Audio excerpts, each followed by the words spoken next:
انسان امیدوں سے باندھا ایک ضدی پرندہ ہے جو غائب بھی امیدوں سے ہے اور زندہ بھی امیدوں پر۔ زندگی ہمیشہ کچھ نیا دکھائے گی، کبھی ہنسائے گی کبھی رلائے گی، اس پر مت بھروسہ رکھنا، یہ زندگی ہے، نہ جانے کس موڑ پر اکیلا چھوڑ جائے گی۔ حقیقی درد وہ ہے جو دوسروں کو درد میں دیکھ کر ملے، ورنہ اپنا درد تو جانور کو بھی محسوس ہوتا ہے۔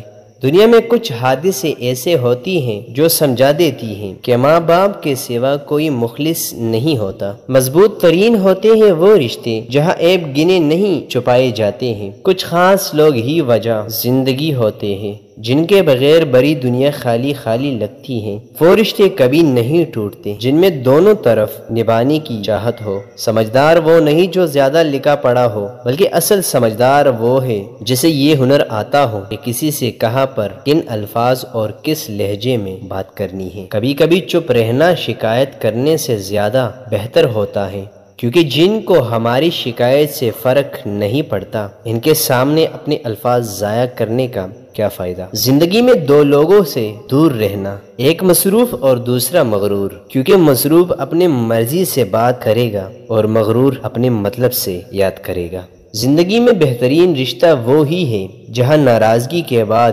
معمولی سی مسکراہٹ اور معذرت سے زندگی پہلے جیسی ہو جائے۔ وقت سب کو ملتا ہے زندگی بدلنے کے لیے، لیکن زندگی دوبارہ نہیں ملتی وقت بدلنے کے لیے۔ میں ایسے رشتوں کو نہیں مانتا جو دکھ درد میں سہارا دینے کے لیے تو غائب ہو مگر تانے دینے کے لیے سب سے آگے نظر آئے۔ لوگوں کے پیچھے بھاگ کر دیکھو، ذلیل کر کے رکھ دے گے۔ خدا کے پیچھے بھاگو، وہ تمہیں گرانے سے پہلے ہی تام لے گا۔ قبر کی تنہائی سے پہلے بھی قدرت ہمیں کئی بار تنہا کرتی ہے تاکہ ہم خالق سے تعلق کی مضبوطی سمجھے۔ ضروری نہیں کہ کسی کی آ یا بد دعا ہی تمہارا پیچھا کر رہی ہو، بعض اوقات کسی کا ضبط اور بے پناہ صبر بھی تمہاری خوشیوں کی راہ میں باری رکاوٹ بن جاتا ہے۔